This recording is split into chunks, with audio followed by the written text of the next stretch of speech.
That's a lot of good stuff. I'd say let's wrap it up with one last question. I would look to each of you to sort of look into your crystal ball a little bit. Where are we going with Amazon Web Services? Where are we going to be a year, a couple of years down the line, and how does that influence how your company could deal with AWS? Or not, I would throw it back to you to start with that. I mean, where are we going to be 24 months from now with Amazon Web Services?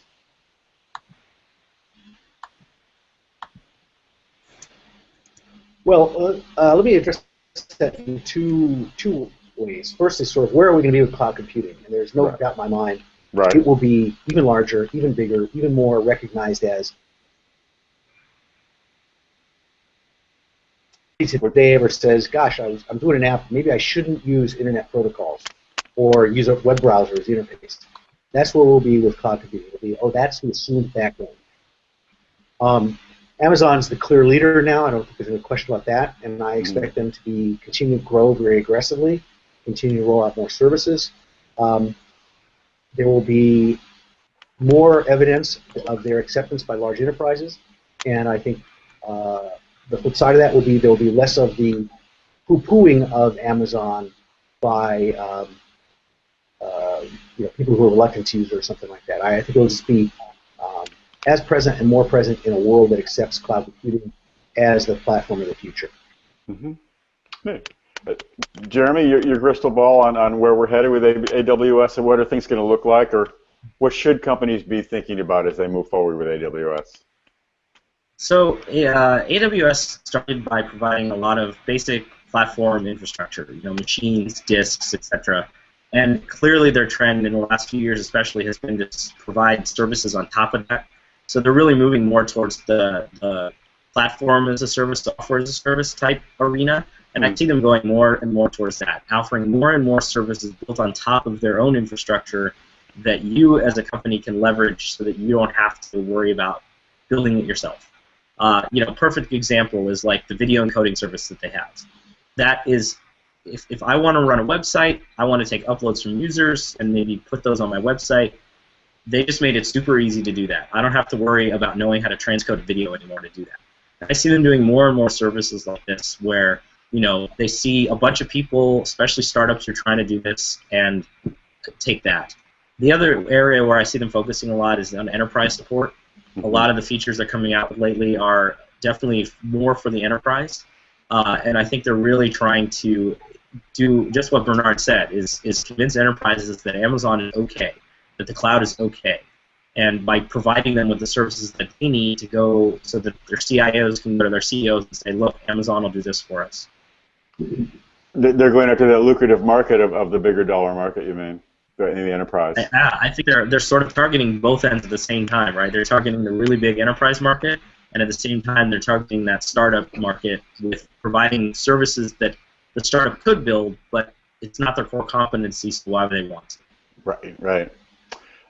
Matt, the Amazon in the future, what's your take on that? I think if you look at a graph of Microsoft's revenue in the 90s and sentiment of how quickly people thought Windows was going to pervade big business, I remember a senior exec at Goldman Sachs in '93 telling me that no real business would run on Windows.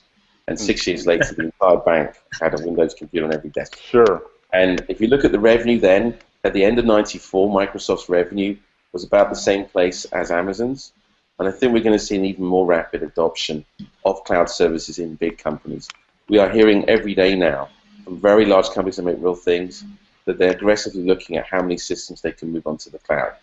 I think this journey is also going to reveal the weaknesses of the cloud, in particular the weakness of our talent set, our experience in taking advantage of the cloud, as Jeremy talks about, and the tools that help you do that, and particularly the software that runs behind it.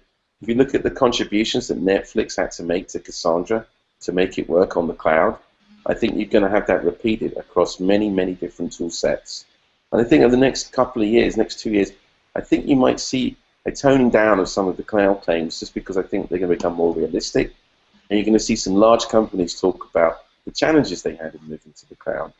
But I absolutely think it's going to become a mainstream technology for pretty much every type of vendor. And I think for Amazon, that means that they're going to become a really important vendor in the technology ecosystem. as they are already. But yeah. I mean, even more so. And I think there's Yeah. going to be two other.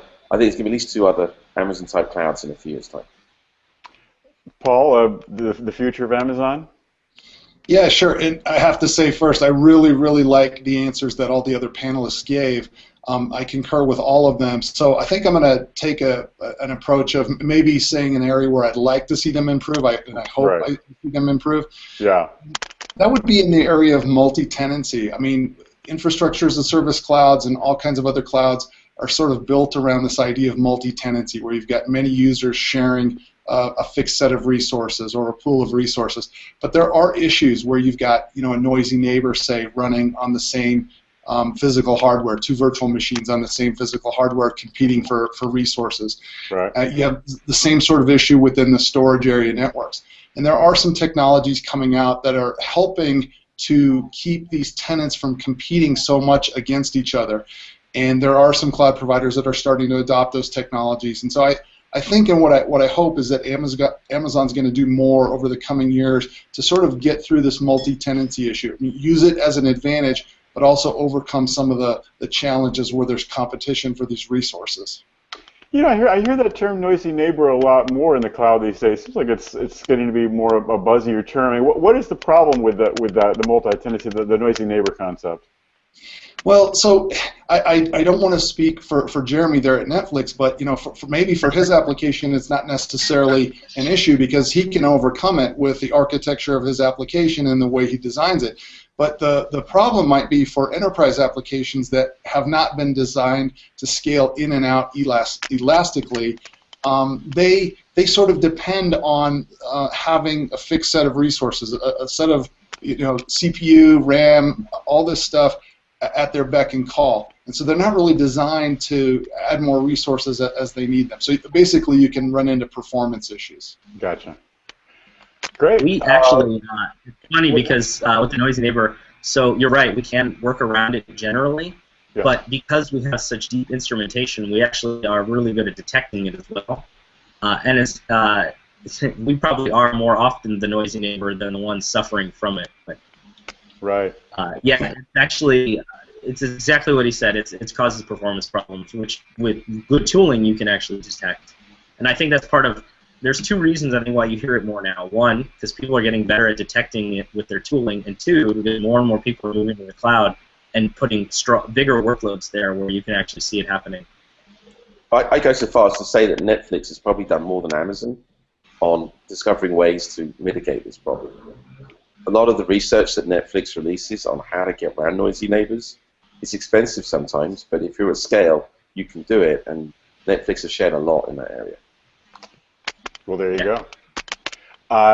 Gentlemen, thank you very much for your expertise. A lot of great information. I'll keep you posted, and I'll send you all a link. Thank you very much.